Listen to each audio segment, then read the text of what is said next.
What is up, crazy fam? Guys, listen up. In today's video, we got something special, baby. We are gonna go over the build that actually got me to top 300 in the world. This right here is the best medium build in the game. By the end of this video, you're gonna know everything that helped me to reach top 300. We're gonna talk about the gadgets, we're gonna talk about the specialization, the weapon, movement, all of it. We had some absolutely insane games, man. It was super sweaty. We went against teams that were playing triple medium, and yes, they were using healing beams, every single one of them, and defibs, so we had to kill them approximately 85 times to get a team wipe. We were literally running light, heavy, and medium. We just wanted to play like that. Every single one of us enjoyed these different classes. This build will 100% help you to get to diamond, just in case you want those beautiful shiny diamond skins. And by the way, I do stream here on YouTube, and in the future, I am gonna be helping viewers to get to diamond rank, so you guys don't miss out on the skins. So I would love to see every single one of you guys there. And now let's break down this absolute monster of a build. So the first thing I want to showcase is my main loadout. I'm gonna go over the gadgets. We're gonna start off with the gas mine, and then we're gonna just advance and talk about everything that I use, what I used in the lower ranks, how I switched everything up in the higher ranks. So as we were starting off from the lower ranks, the things that I like to use was this right here. We would run Recon Census, and we're gonna talk about this after we talk about some of the other gadgets here. So mainly we used gas grenade, gas mine, and obviously defibrillator, because this is kind of a must, really. It's just very powerful. And the fact that when you get a res, there's like a invulnerability window is actually crazy. So this is a must no matter what you're running. You have to run this. This will help you clutch some insane team fights, okay? But first, let's start off with the gas grenade. The gas grenade is the gadget that I pretty much used all the way from the beginning till the end. And I feel like it's truly an easy pick. It's just very powerful. And the reason for that is pretty simple. First of all, it does tons of damage, which is a huge factor, obviously. The area of the gas grenade is huge, but the main reason I like to use it is to keep people off of the cash out. And I can't tell you how many rounds this grenade has won me. Very, very strong. And I couldn't really find anything that worked better, especially in the higher ranks, because a lot of people are very fast with the cash out steals. And when I would see that the team is coming in, let's say I'm the last one standing, I can't get a res, I would just literally throw this down, and this wins me a few seconds. And if they don't care about it being there and they just run in, well, that just makes the kills so much easier for me, because they're taking a lot of damage, and I mean a lot of it. Yes, people will say, yeah, but fire counters gas, but how many people do you really see using pyro grenades? Most people are just spamming mines all over the place, so not a lot of teams will counter this anyway, which makes it a very good pick. So for example, let me drop it down here, and then we're just gonna run into it and just look at the damage that it does, and it just stays forever, right? It's honestly an S tier pick, and it has won us tons of rounds. As long as you can place it correctly, it will make a huge difference in a fight. It really will. Now, the second thing that I would use usually, oh, I have the Christmas thing on my weapon. Usually I run something else. But the second thing that I run on the lower ranks was the gas mines. The whole gas damage thing, very powerful. And I didn't really see much reason to use anything else, because in the lower ranks, the teams that we would fight weren't as fast, the games weren't as sweaty, and once again, it just comes down to that effect of taking people off the zone, off the cash out for as long as you can, right? As you guys can see, boom, that's just one of the mines right there.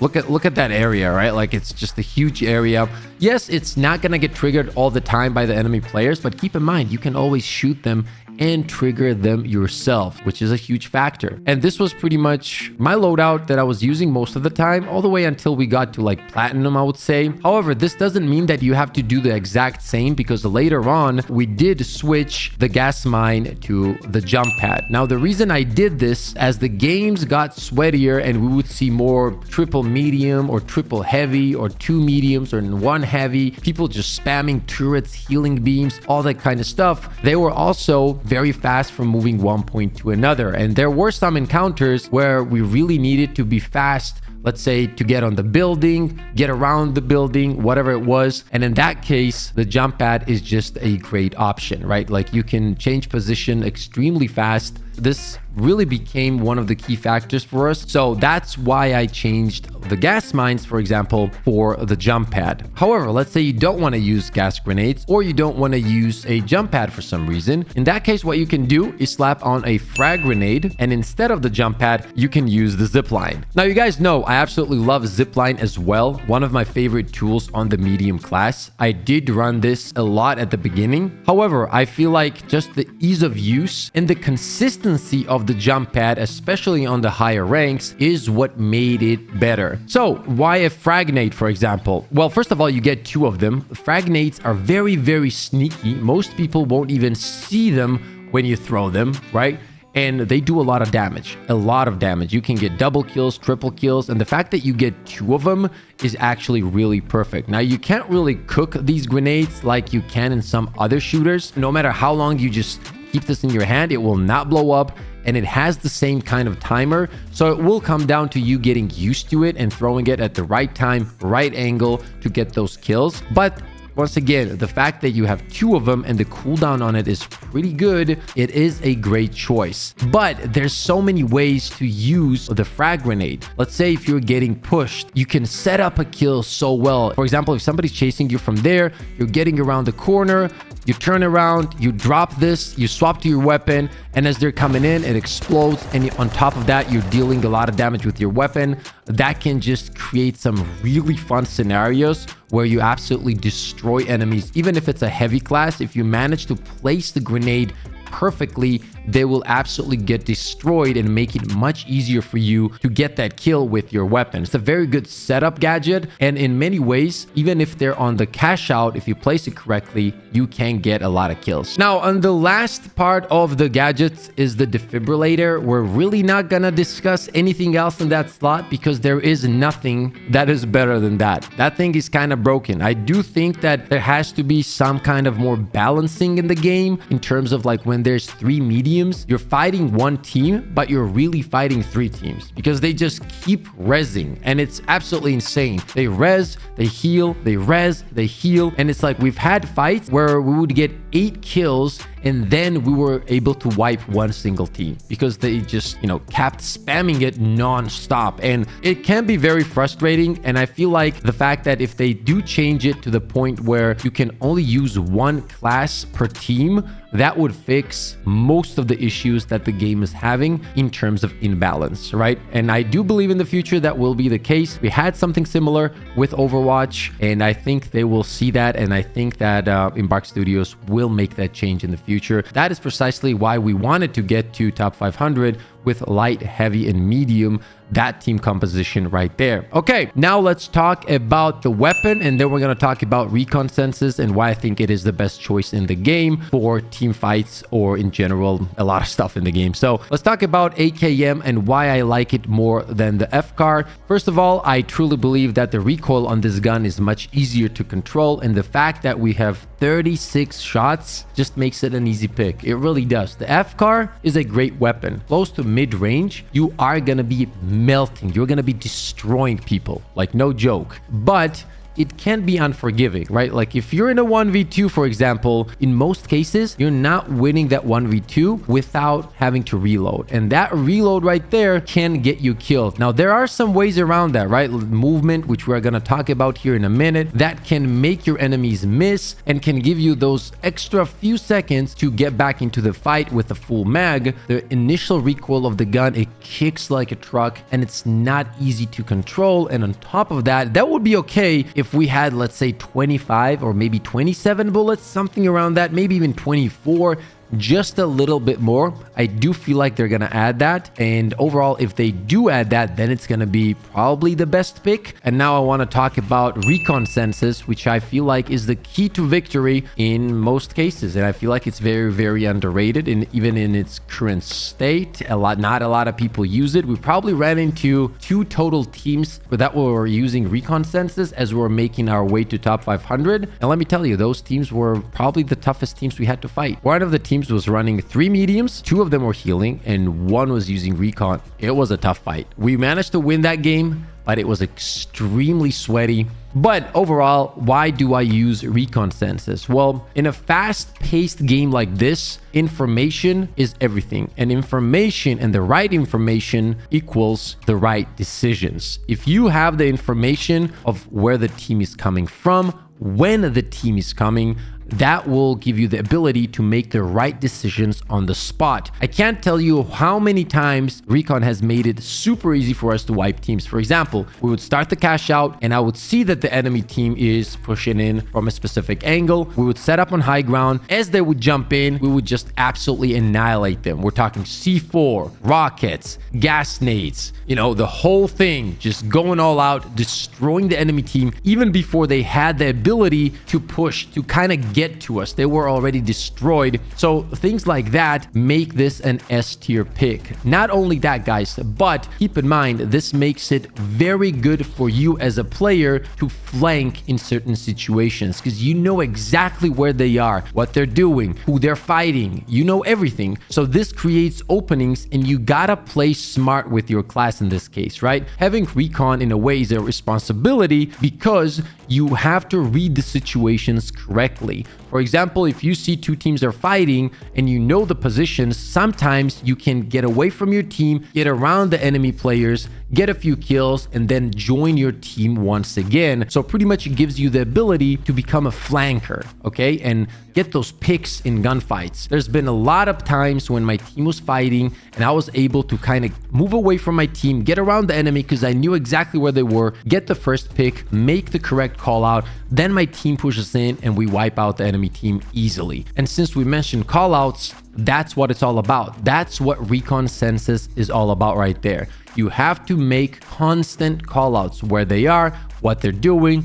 mark whenever you can, as often as you can, to give your teammates as much information as possible. As I said at the beginning when we started talking about Recon Senses, information in a game like this is everything, and the correct information equals correct decision making, which then means you're going to be winning more and more games. We've managed to have almost a 5 streak in the tournament system. We got 4 and then we're so tired, to be honest. I couldn't even make call outs anymore. We had like 10-12 hour sessions every day. It was crazy, and we did lose the 5th game. GG's to the enemy team, by the way. Okay, ladies and gentlemen, now it's time to talk about movement. So let's start with the basics, right? Sliding is your friend in many situations. If you get into a 1v1, then you're getting shot from the other side. You want to move around, make it harder for the other enemy player to hit their shots, take out the first enemy that you're in the fight with. So sliding is definitely something you want to focus on a lot. Let's say if you're in a fight,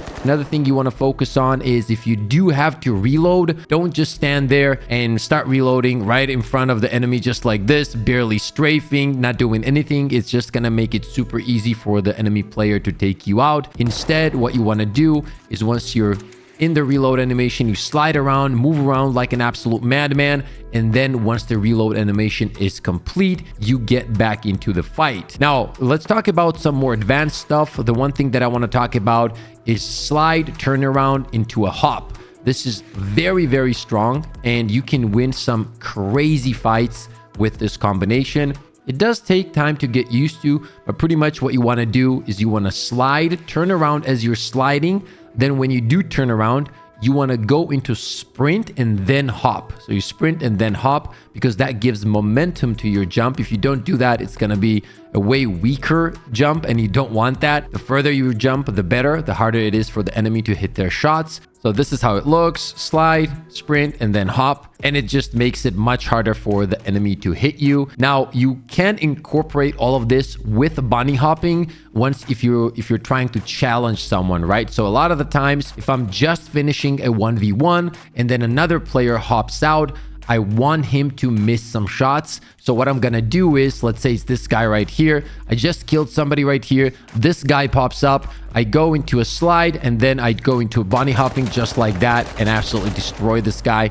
So with the first slide to my right side, I'm trying to make him miss, and then I jump back to the left and start shooting him while bunny hopping. And all of these things together both make it easier for you to stay alive and make it harder for the enemy to take you out. And that is literally the perfect case scenario. We melt this guy, slide, turn around, bunny hop. Take out the second guy. And this really does help because you're moving around a lot. An easier version would be take out this guy, then slide into a shot, right? Take out this guy, slide into a shot, and just keep moving all the time. That's what it's all about.